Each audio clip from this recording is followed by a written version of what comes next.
Hello my dear students, good morning. आप सभी को आपके अपने channel BK sir online classes में आप सभी का स्वागत है।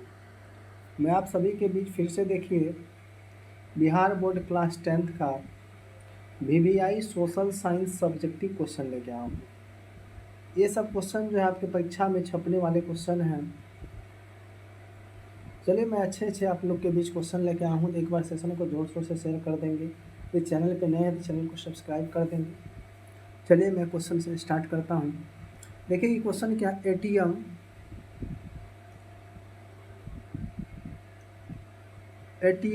क्या है। देखिए कितना बार पूछा है, 2015, 2018, 2020, 2021। एटीएम एक ऐसा मशीन है जो 24 घंटे रुपये निकालने तथा जमा करने की सुविधा प्रदान करता है। एटीएम क्या है, एक ऐसा मशीन है जो 24 घंटे रुपये निकालने तथा जमा करने की सुविधा प्रदान करता है। इसका आविष्कार जॉन सेफ्ट बोनस ने 1967 में किया था। इसका आविष्कार जॉन सेफ्ट बोनस ने 1967 में किया था। ये हो गया आपका एटीएम। नेक्स्ट क्वेश्चन है बचत क्या है। बचत क्या है, तो देखिए किसी भी व्यक्ति के आय का वह हिस्सा जो उपभोग के बाद बच जाता है वो बचत कहलाता है। किसी की भी व्यक्ति के साथ आय का वह हिस्सा जो उपभोग के बाद बच जाता है उसे बचत कहलाता है। बचत बराबर आय माइनस व्यय।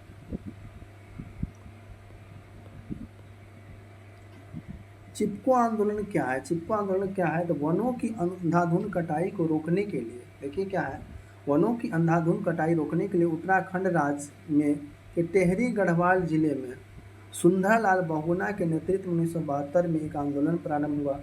इस आंदोलन के तहत आदिवासी लोग पेड़ों को बचाने के लिए पेड़ से चिपक जाते थे। क्या करते थे वहाँ के आदिवासी लोग, पेड़ को बचाने के पेड़ से, इसीलिए इस आंदोलन को चिपको आंदोलन कहा गया। पेड़ से बचाने के लिए क्या किया था, वहाँ के आदमी सब ने पेड़ पे चिपक जाते थे।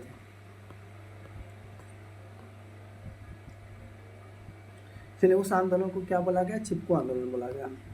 इसके मेन कर्ता कौन थे, मुख्य कर्ता सुंदरलाल बहुगुणा थे। वन विनाश के मुख्य कारकों को लिखिए। वन विनाश के मुख्य कारक का देखिए क्या है, निम्नलिखित कारक है। कृषि भूमिगत का फैलाव, वनों के अंधाधुंध कटाई, अनियंत्रित पशुचारण एवं ईंधन बहुउद्देशीय प्रयोजन। और नेक्स्ट यातायात, औद्योगिकरण और नवीकरण का विस्तार। पर्णपाती वनों की किन्हीं 4 वृक्षों का नाम लिखे। पर्णपाती वन के नाम निम्न है, आम, कटहल, पीपल, जामुन। ये क्या हो जाएंगे, पर्णपाती वन हो जाएंगे।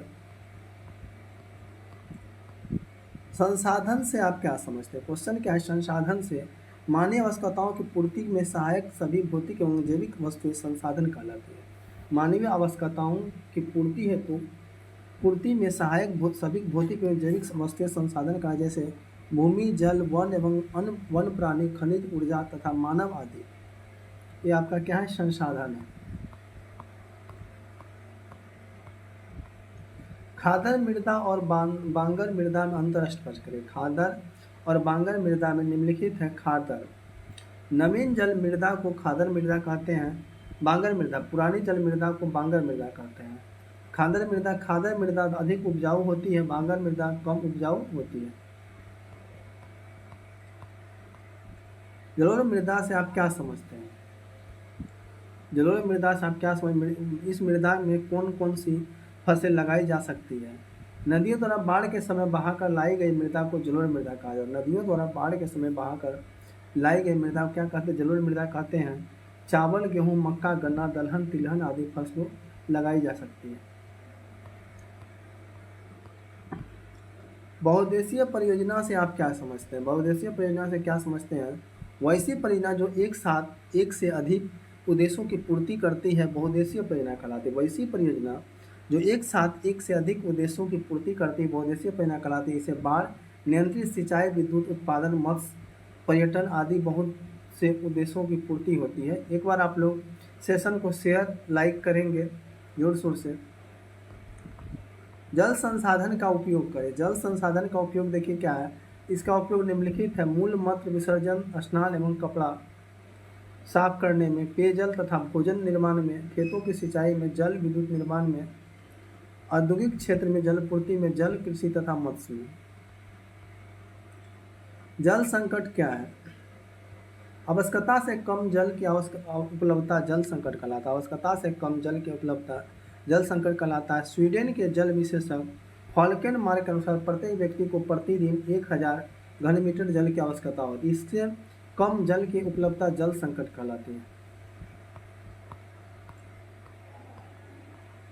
फसल चक्रण मृदा का संचरण में किस प्रकार सहायक है? फसल चक्रण जो है किसी भूमि पर फसलों के अदल बदल कर लगाना फसल चक्रण कहलाता है। इसके अंतर्गत दो खाद्य पदार्थ फसलों के बीच दलहन तिलहन की फसल लगा मृदा में पोषणीय तत्वों की पूर्ण पूर्ति की जाती है।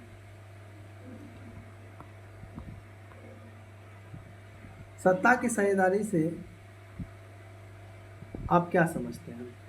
तो सत्ता किसी देश की शासन व्यवस्था अधिकारी अधिक लोगों को शामिल करना सत्ता की साझेदारी कहलाती है। जिस देश में लोगों का सत्ता में साझेदारी दी जाती है वहाँ लोकतंत्र सफल रहता है और जहाँ नहीं दी जाती है वहाँ लोकतंत्र असफल हो जाता है। राजनीतिक दल से आप क्या समझते हैं? राजनीतिक दल से आप क्या समझते हैं?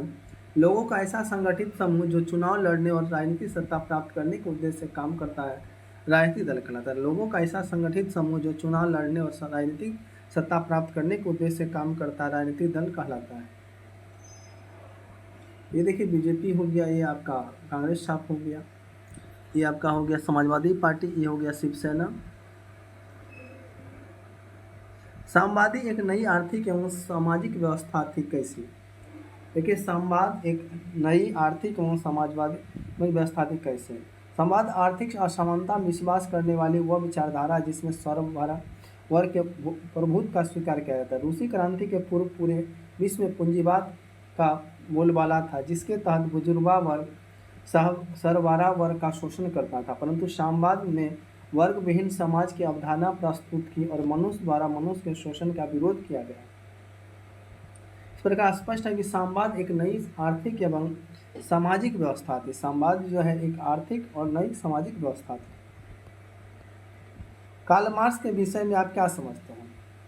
तो कार्ल मार्क्स का जन्म 5 मई 1818 ईस्वी के जर्मनी के राइन प्रांत के ट्रियल नगर में एक यहूदी परिवार में हुआ था। उनके पिता हेनरिक मार्क्स एक प्रसिद्ध वकील थे जिन्होंने बाद में ईसाई धर्म ग्रहण कर लिया। कार्ल मार्क्स ने जर्मनी के बोन और बर्लिन विश्वविद्यालय में शिक्षा प्राप्त की। 1843 ईस्वी में अपने बचपन की मित्र जेनी से विवाह कर उसके उपरांत पेरिस गए। जनेवा संधि कब हुआ था? जनेवा संधि हुआ था 1954 में। कितना हुआ था? 1954। ऑप्शन आपका ए करेक्ट हो जाएगा, मई 1954 में।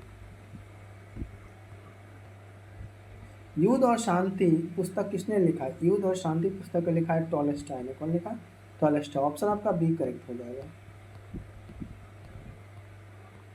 कार्ल मार्क्स की पुस्तक का नाम क्या है? कार्ल मार्क्स की पुस्तक का नाम है दास कैपिटल और कम्युनिस्टो मैनिफेस्ट को 1867-1848 में इसको प्रकाशित किया गया था।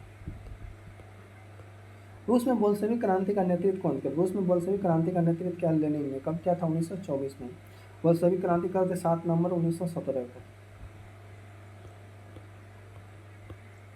समाजवादियों का बाइबिल किसे कहा जाता है? समाजवादियों का बाइबिल कहा जाता है दास कैपिटल। किनको कहा? Das Kapital. 1867 ईस्वी। साम्यवादी शासन का पहला प्रयोग कहाँ हुआ था? साम्यवादी शासन का पहला प्रयोग हुआ था रूस में। कहाँ हुआ था?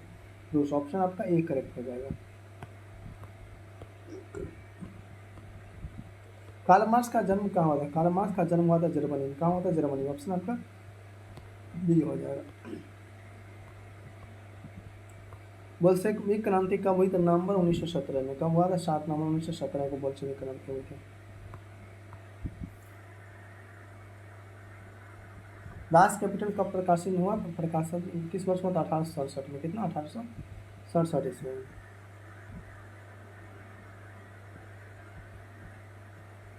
वार एंड पीस किसकी रचना है? तो वार एंड पीस जो रचना है टॉलस्टॉय का। किसका है? टॉलस्टॉय। ऑप्शन आपका बी करेक्ट हो जाएगा।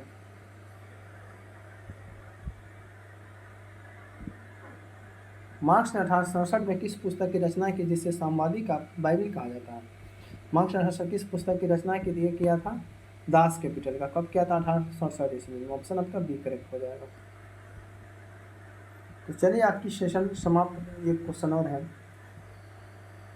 ब्रेस्ट लिस्टको की संधि किन देशों के बीच हुआ था? ब्रेस्ट लिटोवेस्ट की संधि किन देश का? रूस और जर्मनी। किसका? रूस और जर्मनी। ऑप्शन आपका 1918, ऑप्शन आपका डी करेक्ट हो जाएगा। तो चलिए मैंने आपका सेशन कंप्लीट कर दिया। तो उम्मीद कर रहे हैं आप सभी को सेशन पसंद आया होगा। तो लाइक, सब्सक्राइब, कमेंट, शेयर करेंगे। मिलते हैं फिर नेक्स्ट वीडियो में।